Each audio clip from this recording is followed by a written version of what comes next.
Good morning, everybody. Wendy Meyer from the Older Adult Council. We're the group that's sponsoring these 3 series of classes on dementia. And the title is on Navigating Dementia with Compassion and Care. And this is the second of 3 classes. We're very appreciative of our panel members, church members who have lived with dementia in their family, and they're going to share some stories with us. Lori Bender, Ruth Backley, Tom Waldorf, and John Thomas. And our moderator is Pastor Jen, who is currently the stated supply minister of pastoral care, but as you've heard, that's going to change in June, and she's going to be the director of Christian education. So we're very excited about that. And we appreciate the panel members being willing to talk to us and share their experience. I think that's going to be a good way for all of us to learn more. You heard the recording has started. So this program is going to be recorded. It will be posted on the website. And that does include the questions and answers today, so that we can put the whole thing on. If you have something very private to talk about, maybe you could do it afterwards with the panel. Okay. Well, thank you. And I'll turn it over to Pastor Jen. Okay. And I will continue the gratitude by thanking Wendy and the Older Adult Council for putting together this 3-session CE series on navigating dementia with compassion and care. Thank you to our team of Alex and Kathy that are allowing us to record this and to have it on Zoom. Some people who are actively caregiving for people with dementia were unable to come and wanted a chance to participate. So we are grateful for that as well. And I will do a brief introduction before having our panelists introduce themselves and just tell a little first bit about their caregiving context, and then we'll have some questions from me and from the rest of the group. But as we begin, how many people who are here today have experienced a loved one with dementia? And if we look around the room, that is 80 to 90% of us. And thinking particularly about Mother's Day, was it a parent or an in-law? Okay. A spouse or partner? A sibling? Too many hands, right? A sibling, maybe, or other friend or colleague? Other friends too. Okay. Dorothy just did a beautiful introduction to our topic last week because it was recorded. I was away, I was able to watch it, so thank you. And she talked about how there are 11 million people currently serving as caregivers to people with some form of dementia. She was helpful in reminding us of the science that dementia is a symptom of a wide variety of different kinds of diseases. She called them vascular mishaps and diseases, because there's a lot that can impact memory and cognition. And she grounded us in theology. One thing from John Swinton, she said, is that we are because God sustains us in God's memory, and our hope lies in the fact that we are living in the memories of God. And she helped us think about what it means to understand the self and how that is a gift that is given by God and something that God helps hold and continues in some way, even when those of us relating to people with dementia don't see their self in the same way we were used to relating it to. And then she talked about her personal experience, about how you can be very not emotionally or spiritually prepared for a dementia diagnosis with a loved one, or when you end up in a caregiving situation. So we bring all of that today to our panel of people who will talk about their experiences. We also know that that uniquely given and beloved self that is just it's a different story for each person. So we will hear some similarities, I imagine, from our lists, but each person's trajectory of the person that they love that was going through dementia would be different.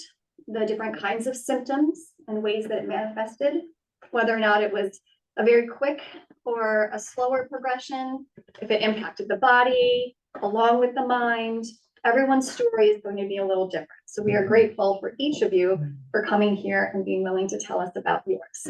Thank you. So we thought we might start with just start with John, and we'll go down, just sort of a brief explanation about what your context was. And then I have a couple of questions to ask you all that we had talked about, and then we'll open it up to. I've shortened mine to an hour, so I consider it. in 2016, my wife Ruth, who joined me last year as 50-year members of this church, I don't think she realized that, but in 2016, she had an annual physical exam with our family doctor. And in those days, she was driving, no question. The doctor called me and said, your wife was late. She got lost. And so he gave her a few of the little, and he said to me on the phone, he said, I believe that she may have early onset Alzheimer's. I don't know what early onset meant to him, but I've heard of people who in their 40s get it, and I think that's horrible. So that began the process, and he recommended a neurologist, and we started seeing him. He said, I wish we can, like to have a PET scan. They're very expensive, but now and then foundations or corporations will sponsor some over a period of time. That happened. She had one. He said, now, some people want to know, some people don't want to know the answer. And then we said, yes, we want to know the answer. Next time after the PET scan, we met with him. He said, all indications are dementia with the Alzheimer's variety. And I think that was just in one ear and out the other. I'm not sure. But that began caregiving, which was not too much then, which proceeded on and on and on to until 2023, actually. It was tough. My oldest son lives with me, and he was great. He was a lot of help. But it was in 2023, in January of last year, that finally we needed to put her into the Kensington memory care in Falls Church. In retrospect, I think we waited too long to do that. And shortly after, she was there from January of 2023 to May 21, which is coming up soon. So that wasn't very long. We finally put her into their recommendation hospice care there at the Kensington, and I think we did that too late. We could have done it sooner. As far as experiences with her, the one thing, and I'm not going to get into a bunch of them, but the one thing, and I use this one as an example because so many people have told me the same thing, and that is that we would, for instance, while she was still at home, we would have dinner, and we would sit down and watch a little bit of television, and after a while, she would say, "Well, I have to go home now," and her home, in her mind, her home was in the neighborhood. Mm-hmm. And one time I went out with her, said, "Let's go. Where is it?" And the only time that people talk about whether or not people become angry when they have dementia and Alzheimer's, and some keep a pretty positive spirit and so forth. I would say Ruth was mostly on the positive side, but the only time that things would get, and you're not really supposed to argue with it. And of course, I had a tendency to do that sometimes. But the only time that came close to being really angry or a problem is that when she was going to leave to go home, I would stand in front of the door and stop her, and that got a little argumentative for a while. Also, she thought her parents lived down the street, and they lived in Ohio for so many years, and they're both dead, have been dead for many years. But I mention that because so many people have said that people that they want to go home, they're not in their home, and they want to go home, and that presented a lot of the most issues that I can recall right away. But caregiving is not easy, and that's why I said I think we really did it longer than we should have, and it would have been better for her probably, and better for me and for my son. Oh, John, my struggle with dementia probably is much longer. I remember even when Emily was here a few years ago, when we were hiding the fact that we knew something was going on, but you weren't ready to let on that you really knew something was going on. And Emily saw me in the office. And she said, "Look, I'd like to talk to you." And she said, I got back and thought that might be what her subject would be. And she says, "What's going on with Jane?" See, a lot of other people were seeing things going on with Janie that I was seeing going on with Janie, but I simply didn't want to see them. There's nothing I think you can possibly do in life that requires more patience and grace than struggling with someone that you love dearly that's going through this very long, protracted, troubling time. Janie went for a long time that when I had my back operation, some of you might remember that was a long, long time ago. And I went down to Richmond to do that because I knew the surgeon and they had a great rehab. And she had gone to stay with my brother that was no more than 15 minutes from where I was in rehab. And every day when she would come to see me in rehab, she would get desperately lost.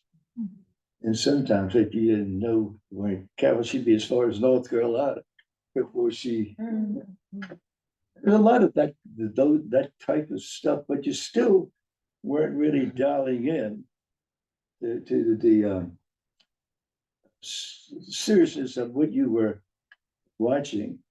And then we went to the beach. We'd been going down to South Carolina for a long, long time, and Janie loved the beach dearly. And the entire we went down for a week, and the entire time she hardly left the condominium. And when she did leave the condominium and she got back, she was so exhausted.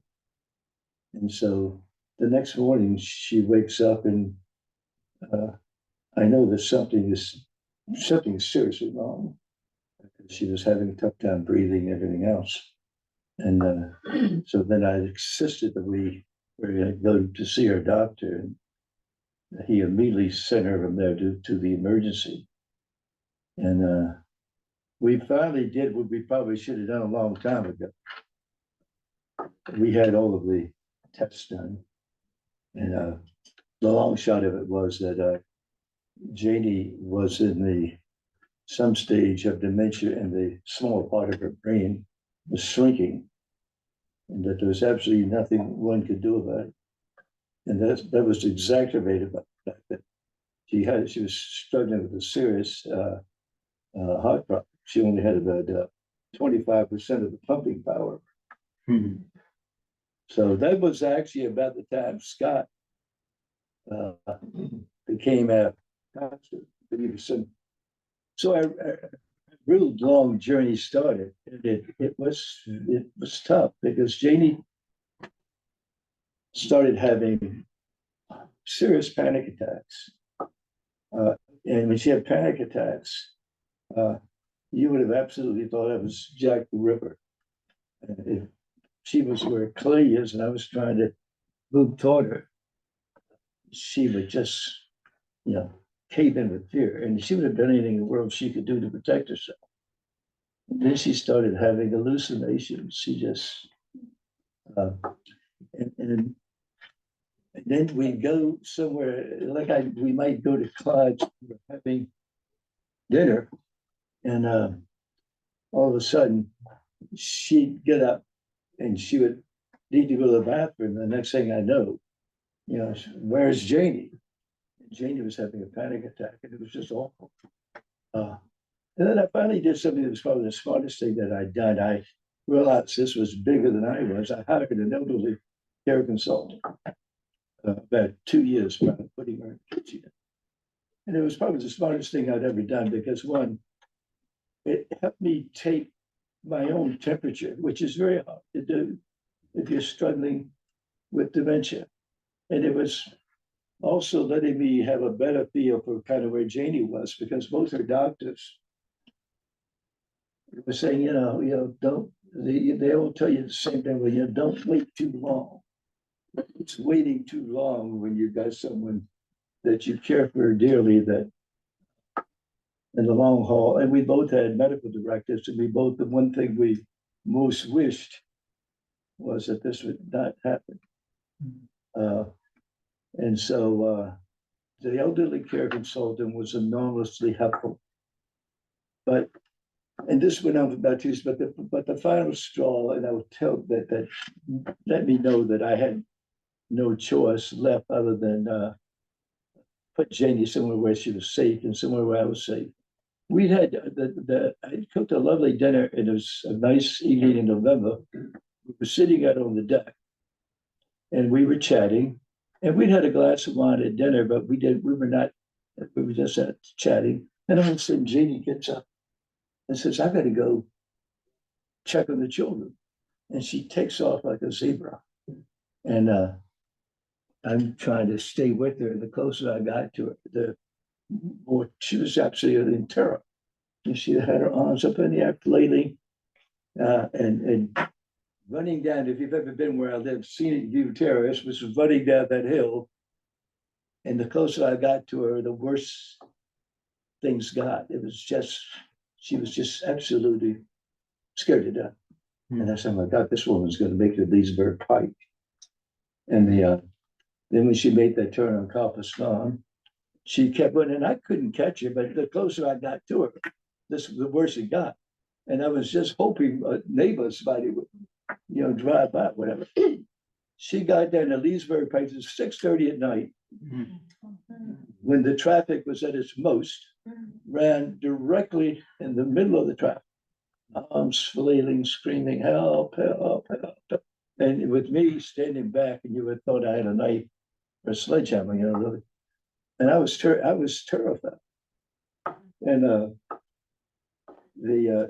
it's amazing what happens. Slowly, a car would stop, and they would know they could be helpful, and they would normally not give you very good advice. I explained to the fact that my wife was struggling with dementia, and she was having a panic attack, and that the closer I got to her, the more terror she felt. Then another cop stopped, and then another cop stopped, and then somebody called the cops. And then about 5 minutes later, probably 6 cops ended up right down there, Colburn Run.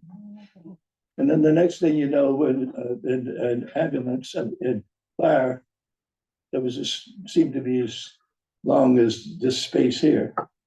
And the cops were terrific. They understood. They know these things. And I was standing behind the fence, and they eventually talked her out of the middle of the road, got her in a cop car. And then I still couldn't get anywhere close to this woman. Brought her home, took her upstairs, put her to bed.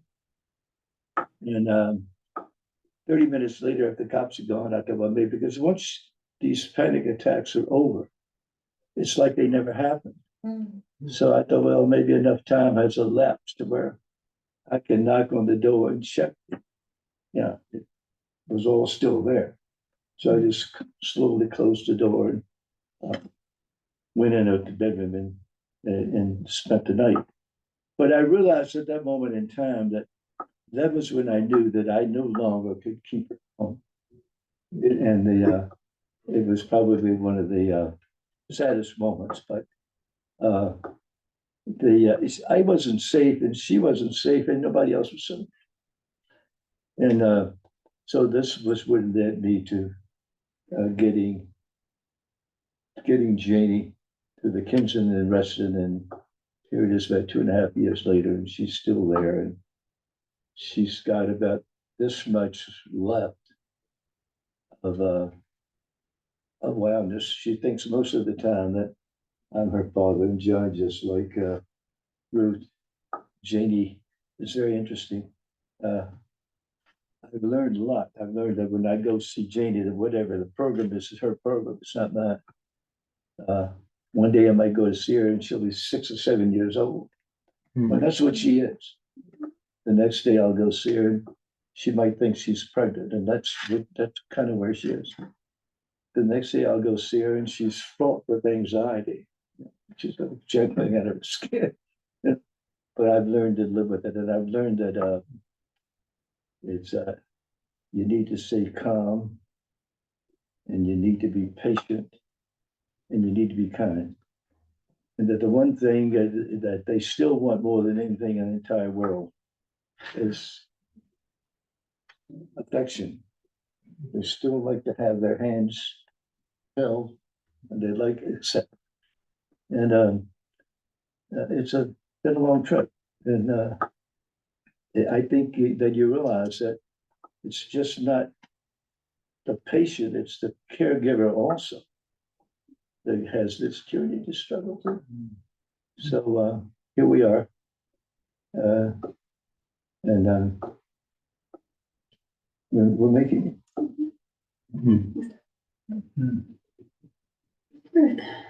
I'm sure you all realize my role in this is different. They're all spouses of someone with dementia, and I'm a daughter and granddaughter. And Jen said in her introduction about how it's different for different people, and that's very true. More affected than I thought I'd be. My grandmother's was sort of the traditional Alzheimer's, slow decline, starting with confusion.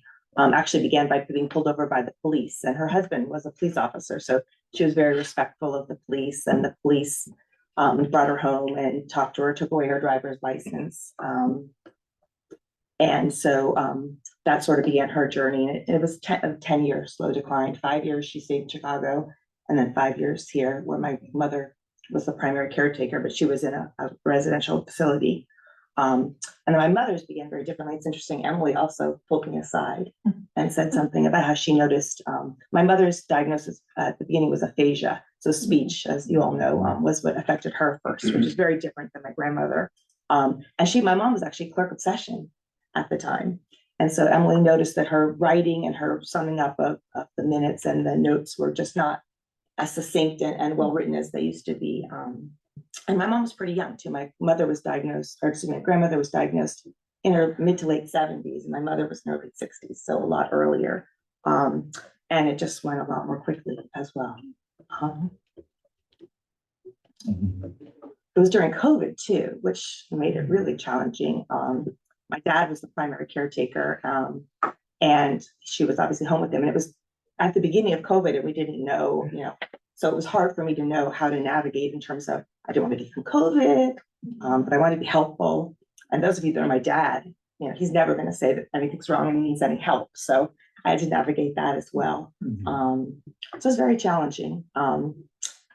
We had lots of little things. And one thing that comes to mind, I think that's so hard about dementia in particular, is that with so many diseases, you can choose who to share the information with. You can choose to keep it private, or who you share or what you share, but dementia is sort of out there for everyone to see. And I think that's hard. My mom was very prideful. She had wore her hair the same way for 30 years, and only she could do her hair. And that was like a really upsetting thing to me, is to see her with her hair. Not like, I knew she didn't like the way her hair would be, but like no one else could make it look the right way. So I just felt like that was something that was really hard, just this sort of public kind of display of like, I'm not well and I'm not right. So again, it was during COVID. I think finally my dad realized that he couldn't get anything else done during the day. It was only exclusively caretaking for her. Again, her progression was different than other people. She still maintained like her sense of direction kind of stayed till the end. She could take a walk and not get lost and not get confused until the end. But again, she lost words and speech quite early. But once he couldn't get anything else done during the day, I think was when he realized she needed to be somewhere else. Or no, then they got an in-home caretaker for a while. And I just worried about the isolation, and some of their friends that are here would come and visit, and they would have dinners, which was lovely, but they were very isolated too during COVID. And then I think when my dad realized that he wasn't getting any sleep at night, because the whole time of day thing was confusing, and she'd be up at night and that sort of thing. Once he realized he wasn't getting any sleep at night, that was when she needed to go to a facility. And again, that was very hard. My brother came to town, and we realized, that was the last time she was going to be in her home. So that was a hard time. Plus the Kensington arrest, and it's interesting, everyone here his experience with the Kensington, was brand new at the time. I think she was one of the first people there. And so they didn't have all their systems quite in place. It was during COVID. And so that made everything very complicated. So that wasn't great, but I don't know that there was really an alternative at the time. But again, just things went more quickly than I expected them to go, for sure. Yeah, and she just, I think this is typical. She stopped eating basically, and then was, I guess, because her, hygiene, and she wasn't as mobile as she was prior, that she was getting infections and that sort of thing. But one thing that's very, makes me feel very good. I was with her when she passed. It was very peaceful. It was right at Christmas time. And a lot of people talk about music and the effect music has on people with dementia. So we would always play Christmas music. So that was really lovely. She was, to me at least, a biblical scholar. She was very interested in the Bible and knew a lot about the Bible. So I would go, and like, it was hard to engage with her, but I would just go and read the Bible. She was lovely. Yeah. Pretty much it.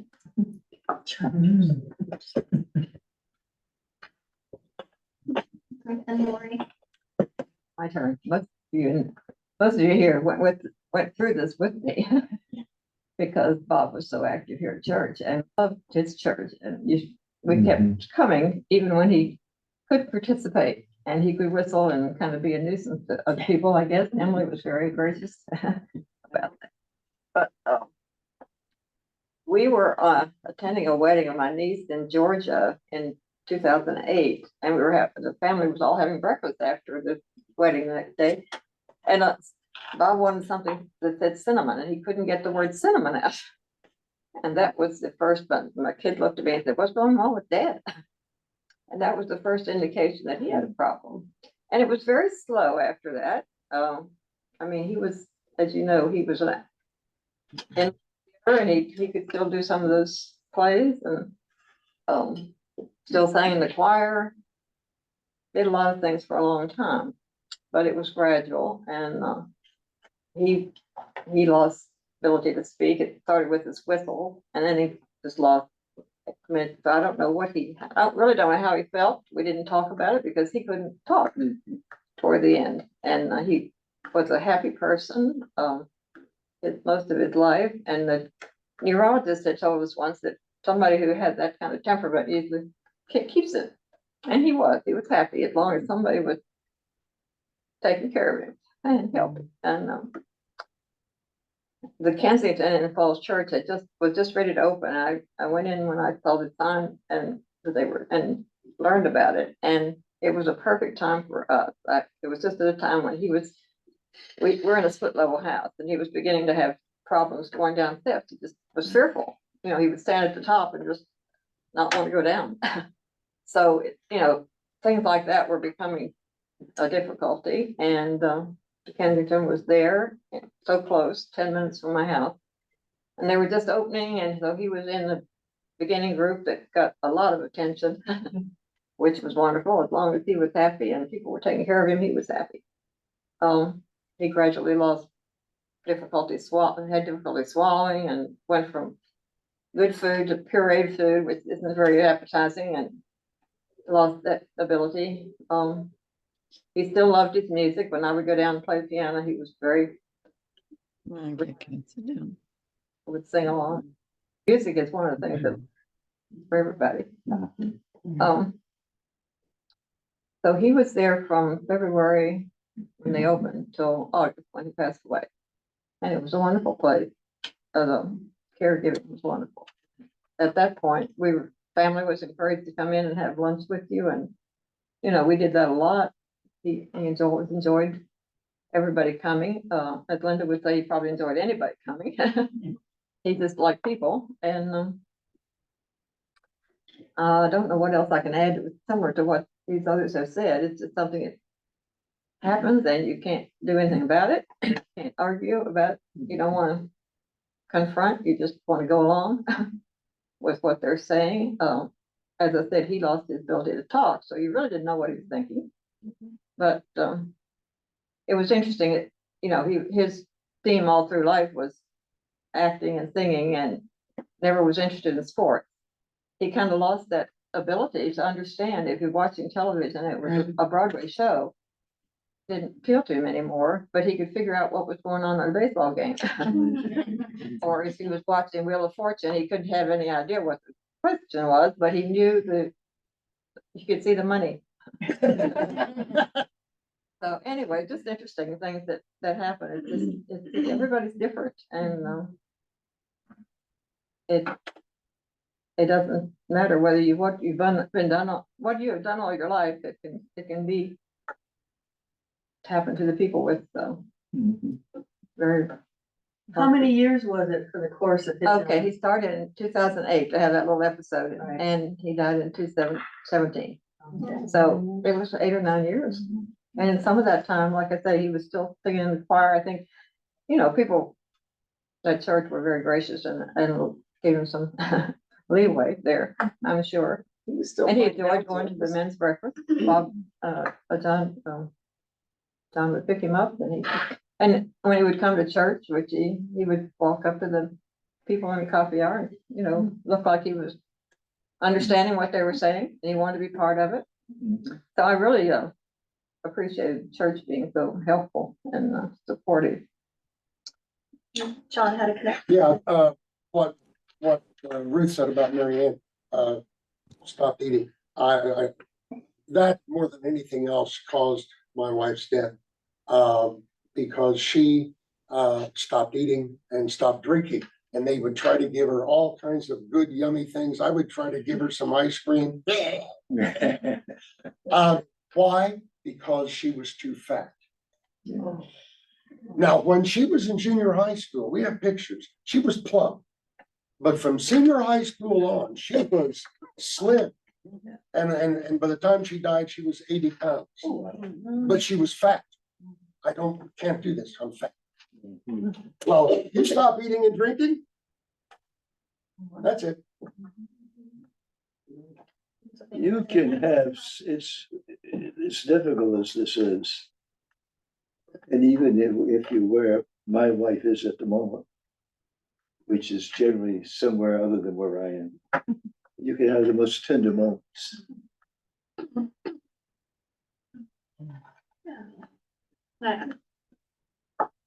I remember when we met to plan this panel, Tom talking about, I wrote this phrase down, that you are where they are. And so, you talk about music and touch and tender moments, how would you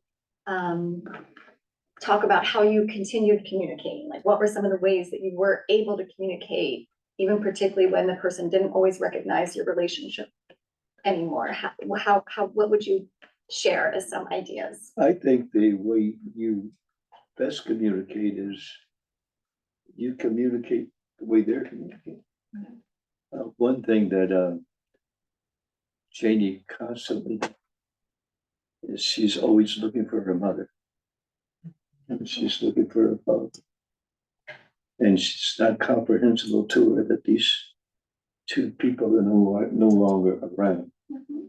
And so I found that if you're trying to eventually try to help her understand, well, as much as they loved her, they're still watching over there, over they're at a different spot.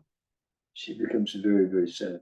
It's not so I think, well, why do I do that? I'm not helping any. So I just kind of will go along. It's like 10 minutes. Janie, once in a while, Janie will know who I am. She'll actually call me. Not very often. And she'll look, she says, I love you.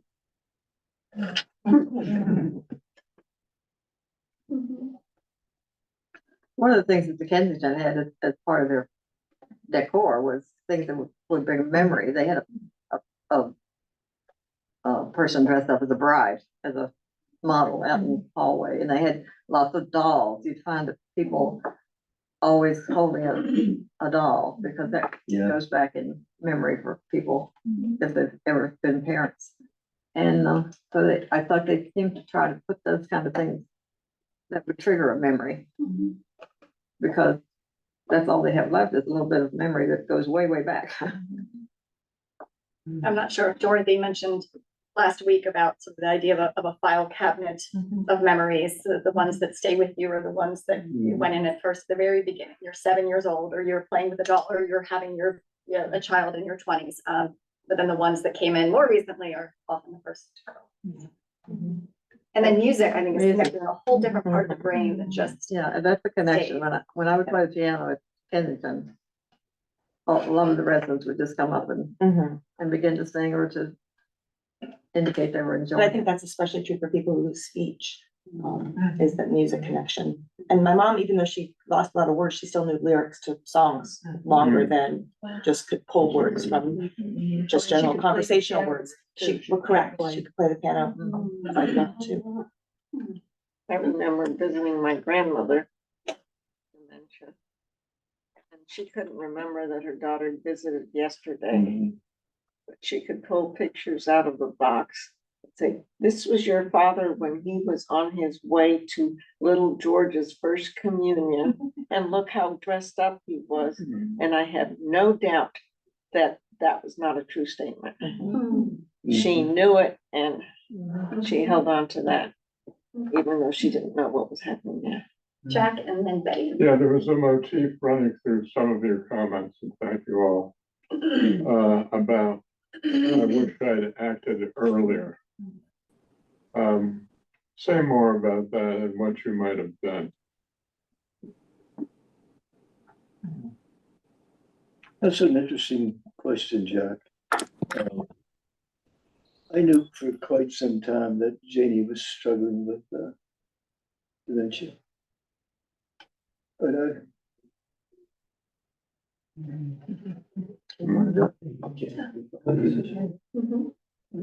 interesting.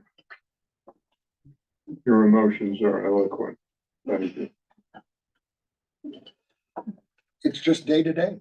It's day to day, day to day, day to day, day to day, and helping, which, and I guess you just don't think about it early enough, or you don't, or I didn't get to a point where, oh, that's it. She needs to go into memory care. I've heard Tom's story about Janie 3 times now, and I get chills every time I out on Route 7. I mean, good God, Ruth never had anything like that. She never left the house on her own. She wanted to leave, and I stopped her a couple of times, but she never went out on her own anywhere. So I didn't have those kinds of experiences that said now's the time.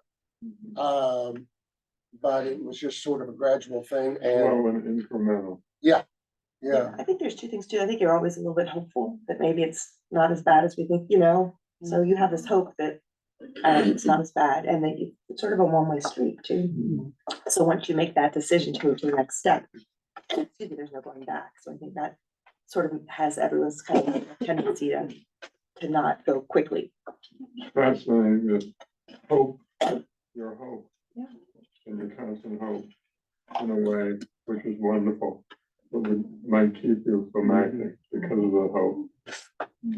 And I appreciate the couple of stories that talked about Pastor Emily or somebody else who kind of, I'm observing this because I think about, just when my kids were growing quickly, and 6 months, somebody hadn't seen them and would say, oh my goodness, she's so much taller, but I didn't notice that, right? Because I'm just living with the person every day. So sort of having somebody outside who's very kind and with a lot of love can say, I'm noticing this, and maybe that's an elder care consultant, or it's a trusted friend or a pastor who can kind of ask that question. Can I just make a comment Yeah. too, as far as, my mother was fiercely independent. Tough thing I had to do was get my mother into a care facility, and it wouldn't have happened without my wife. I was very blessed, my wife, we were related very well to my mother, but she fiercely did not want to go into a home. But the other thing, as far as I found, became very aware of, I needed to keep track of what my mother was going through. I had to write things down, because she would go to the doctor. And those 10 minutes with the doctor, she could fool the doctor. She knew all the answers, But she'd leave the doctor's office and didn't know what she'd said or what day it was, or even who I was, type of a thing. So that I would encourage people to try to keep a record. Like, fortunately for us, She went to stay with my sister for an entire month. My sister kept copious records and stuff like that, and saw her, what was happening to her, and then sent that on to me, because I was the only one in the East Coast. I was dealing with my mother, directly. I guess the other thing I would say too is, I was down here. My mother lived in Princeton, New Jersey. Yeah. You know, you need to have somebody close by to check on these people. I mean, the homes are great, but they still, don't communicate with you or oversee things as far as that are very important. When I came here one time, my mother had a chair in her room. It was broken. Mhm. And there's a sharp, things to get, why they didn't take care of that chair, I have no idea. But that kind of thing as far as, so I guess one of the best reasons as far as, I mean, all of you had I don't know about Ruth here, but your people were reasonably close by. Being several hundred miles away made it far more difficult. But I think keeping those records and stuff is very helpful in that, and I would agree with you too, as far as Pastor up there let me know that he was seeing some signs.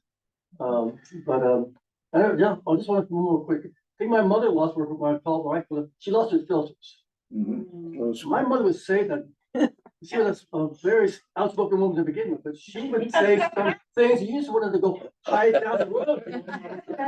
Just embarrassed about her. She was a pastor's wife and stuff like that. But she could be just downright cruel and rotten. But that was, that was just part of who she, and how it affected her. I do think, Dan, that I don't care what the community is like, that your loved one needs a champion. Yeah. You have to be a champion. I try to religiously go to and it's very hard. But they need that. Thank you. Betty, I think you had a comment. Yes, I have a story to tell about Mary Ann's mother. And it really follows closely in what Dan was saying. And Ruth, you may have a different memory of this, but I'm just telling you what Mary Ann told me. Her mother was living in Chicago in an apartment, and Mary Ann didn't know she didn't suspect anything. And she got a telephone call one day from a friend of her mother's who lived in the same apartment building. And this friend said, Mary Ann, there's something going on with what you need. So she went there. Mary Ann's mother was a very smart woman, and she was a school teacher, and she was very organized. When Mary Ann got to the apartment, everything in the apartment had Post-it notes on it to label it. And beside her telephone, she had Post-it notes and lists of everybody in the family and details about it. So she could have a very logical, rational telephone conversation. How's John? How's Jack? How's your work, Ruth? And so she could have a back and forth without giving any of them. She had everything labeled. And Mary Ann was just blown away. We had a label machine at home, and I only realized this after the fact. Ruth just labeled everything. She made labels for what goes in this drawer or this drawer of the bedroom. She put labels on all the containers of food and things in the kitchen. Then I go, oh, that's why she did. Sort of like an external brain. And she was realizing she needed it. I would put a plug in for the help that's available too. Bob went and enjoyed many days at the adult daycare center at the Lowenville Center, used to be down the road. It was a blessing for me because it was 6 hours that I wasn't responsible, and he loved it. He would go in when I dropped him off and somebody welcomed him. As long as somebody was welcoming him, he was happy. And he was always glad when I came back to get him too. But there are things available that are not very far away, and you really need to take advantage of them because the caregiver needs time off. Well, I also noticed that, at least I've noticed this at the Kensington and Reston a great deal, how loving the people that are there can be to one another, and how much they like to be helpful. Janie loves to be helpful. If And she's very sweet about that. And I kind of from the corners watch her occasionally. And she's at her very best when she's helping somebody else. But they still want to feel like they are alive. It's kind of strange. I mean, they want they still want attention, don't they? Linda. I was just gonna say, I think support groups are really important too. I know my mom had a support group first, spouse, but there was a support group at Chesterbrook for children of people that were going through and lots of things, but it was great just to be, and I would always come out saying, not so bad. That's happy, but yeah, it's anytime, and I know it's taking, you have to have time to do that, and getting away from the people that you're caring for is hard, but I think that's really important. Kevin? First, this has been extremely painful. You four are describing four people I have loved dearly for so many years. Thank you for sharing that. But I'm thinking, is the hardest thing when they don't know who you are? I would guess. I mean, up until the end, I had vague thoughts that Marianne knew who I was. Yeah, I always felt like she knew my lesson. Yeah. Her face would All the just guests, change. all the guests at the Kensington have to wear a name tag. And so I would wear a name tag. And toward the end, Ruth would look at it, and she'd say, John Thomas. John Thomas. Yeah. It is interesting to watch Kathy when, and this is kind of where Janie is at the moment. She's got all kinds of stuff, just twirling around that head. And she's trying to speak so desperately and just can't make it get out. And that's hard to kind of watch. Yeah. And you help them as much as you can. I have found that I've become a better listener. I've never been a good listener. I found with Shady that I have become a better listener. And it helps. But I saw this past Wednesday, and I asked her how she was doing. And she said she was very sad, but she couldn't help you understand why she was sad. She just knew that, and she said she knew that she was trying to engage, but she couldn't make it work, and she couldn't understand why she couldn't make it. But she's still talking. Yeah. Janie is,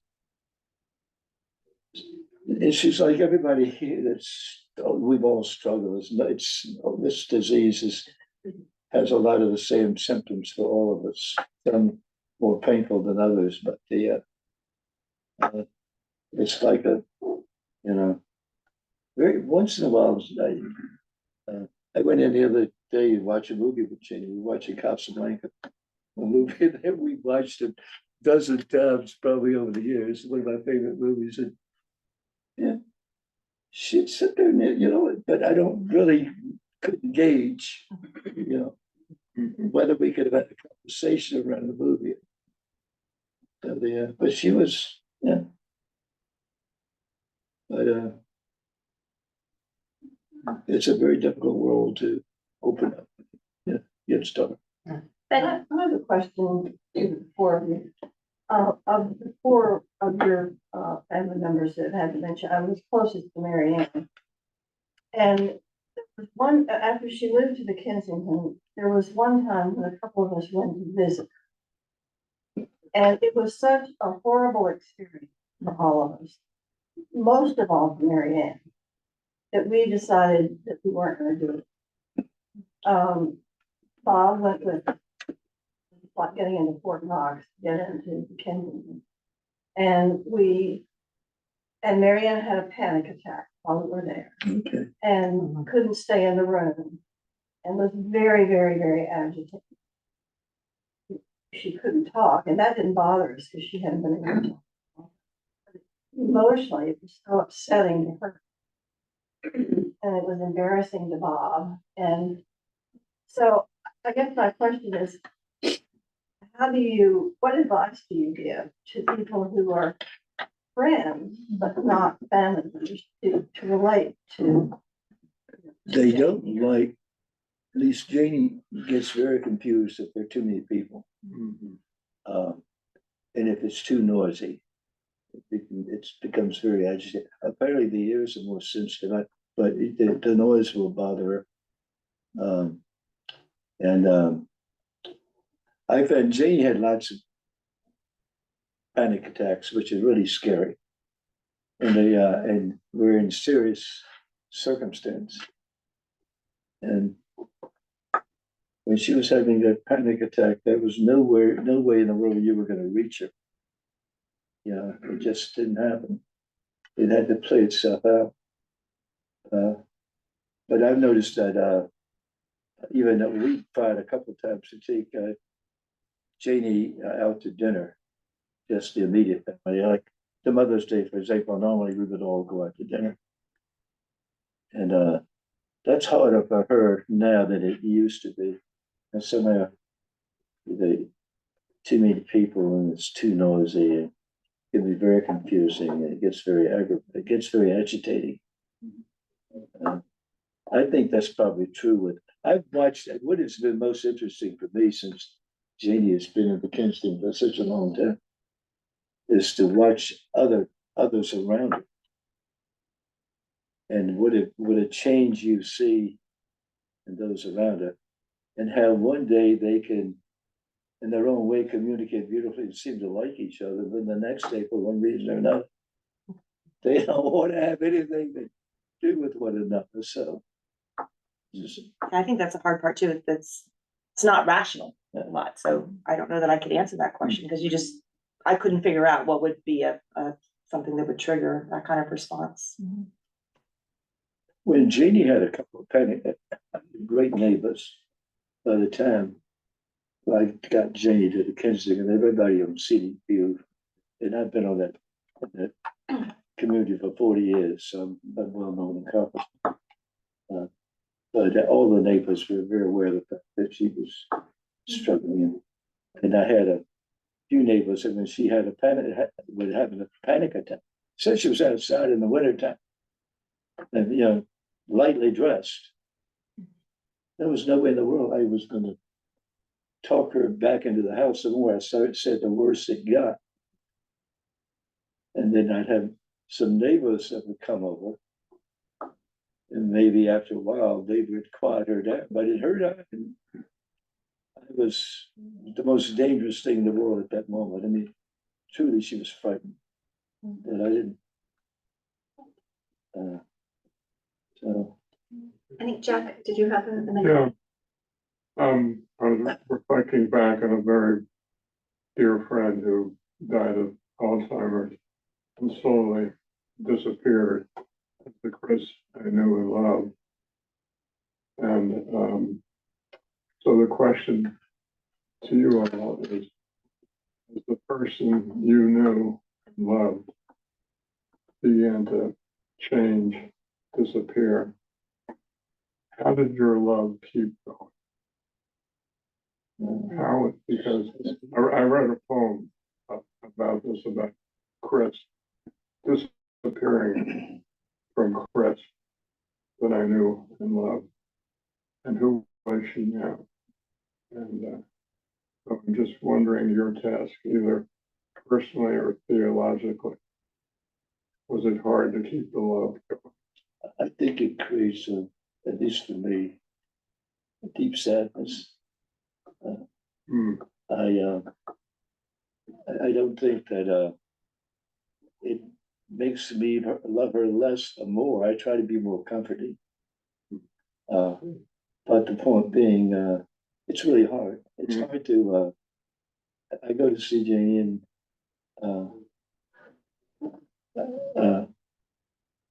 and I see this person that isn't the person I knew for so very, very long.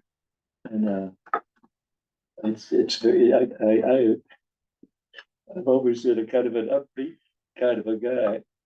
And I find out I get very depressed. A little depressed. No. It makes me feel guilty because at times I was dread going. And I think, wow, you know. So, but I don't think it diminishes your love. I think it just creates a sadness, at least for me. Yeah. I remember reading a story about a quote from a guy who said, she may not know me anymore, but I know her still, and I still love her. Not if they give, you say your vows 50 years ago, for better or for worse. So you're gonna have a time when it's worse. You gotta take care of it and God will get you through it. Because, it's just inevitable. The two toughest times for me were one day when we were still at home, and Ruth, out of the blue, said, "You're not gonna throw me away, are you?" And I realized that when we put her into Kensington, for a while, I was thinking, that's just what we did. That's what I did. And I have a picture in my mind that will be there as vivid forever, is the day that we took her there. And the head of memory care was great sense of humor and great personality. And at one point she said, "Well, Ruth, these two guys need to go home and clean the house. I want to show you around this place." And so I saw the two of the back of them go into the elevator. Ruth, not knowing where she was going, that she would never come back, never leave that room, that floor. And that's all. I think, no, I was just, when Janie went to the Kensington was probably, tough. And I still second guess myself. Ruth, you're nodding to that. Oh, yeah, that was for sure. For some reason, it was decided that I would be the last one there. So my brother and dad left and I was there, and she was physically clinging to me for hours. It was horrible. I can remember visiting her the first time. She knew who we were, and she was glad and excited. And then when we started to leave, pretty hideous. Dad walked right in. Yeah. Wow. Walked right in. That's awesome. They had music going, they had. Yeah. They had, and like John, Yeah. they really, let's go, Bob, we got dinner ready or whatever it was, and you walked right in. I mean, the longest time my dad just wanted to go home. And when we visit, he'd pull me aside and he'd be like, "Okay, go home now. Go home now." Because he could barely talk.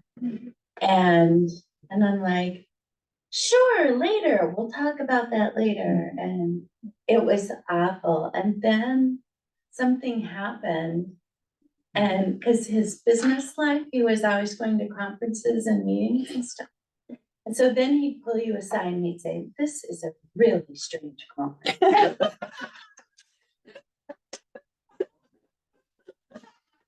We did talk Where he shoved it, though. some on our panel about humor and how just having sometimes the ability to laugh at those moments is something that can cut. That's very important.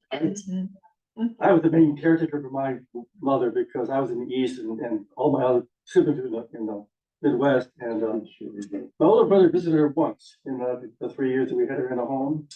I visited about every 6 weeks. My older brother got credit every time I visited.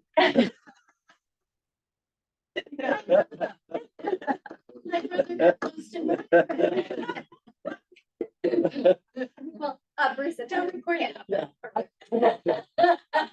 I'd like to know, if you're willing to share what good advice you got from medical professionals and maybe what not so good advice you got.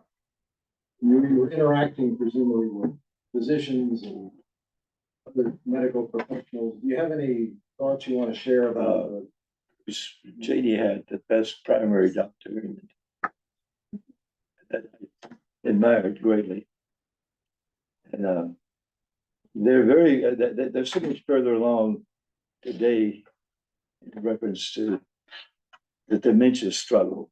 Not only what it means to the person that's has dementia, but to the family itself. It's very interesting.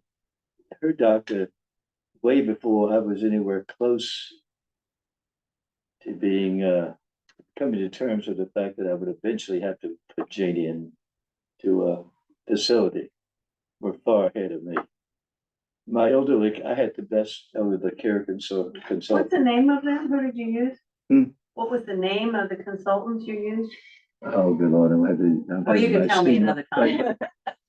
Phillips is using them. I had suggested them to Rosalind Phillips, and she's using them and loves them. But my elderly care bishop, that was terrific. Same thing. And my hurdle always, and I think it's the hurdle Bruce said as well. Yeah. You ought not to wait too long. But waiting, what does that really mean? And the point being, maybe it would have been better for me not to have waited too long. Okay. I don't think that's kind of what they're telling you. And that was kind of what I think by elderly care consulting, because we don't see things quite like things are. We just don't. And but I still, from time to time, second guess. But my primary doctor was pushing me. My elderly care consultant was pushing me. But I just wasn't ready. Our primary doctor, Ruth's and mine, was just wonderful also. He would always come in and hug her and talk to her and all that kind of wonderful things. And he up and for a while after she was diagnosed, and then he committed suicide. Oh, God. That was the end of that. That's when I went to Scott Bartram and said, "Do you still take patients?"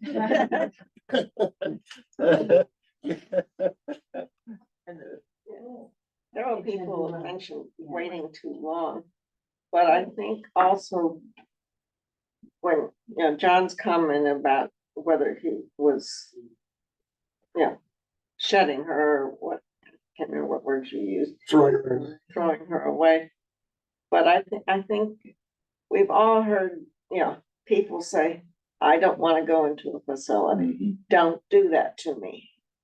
And when you realize that you have to do it, there's a lot of guilt involved in how do I do it?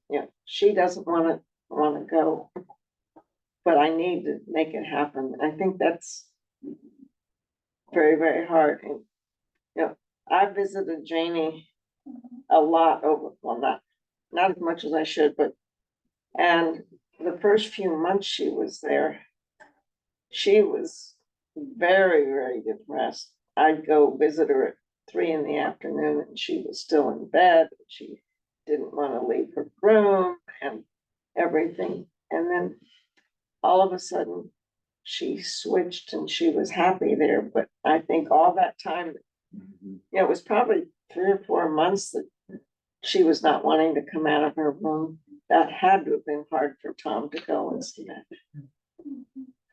I think where are we at our end time? Yeah, you gotta wrap up. Yeah, yes, Since you're preaching today. I do have somewhere to be.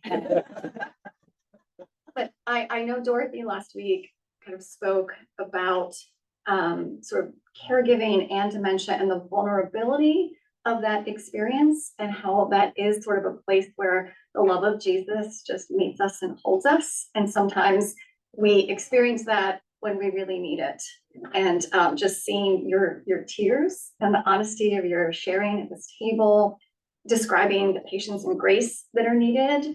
When you don't feel that way, you don't really have an outlet because the other person isn't the one to receive it, and just trying to figure out how you can be wrapped up in all the love and grace in you and everybody here who shared similar experiences like that. So I do wonder if this is something that might create in us new ways to have support groups for caregivers in this church to tell our stories when we are, they're a little harder to tell when we're entering into this for the first time, those with long experience to help others. So let's see if this might be a conversation that we can keep going with thankfulness to each and every one of you.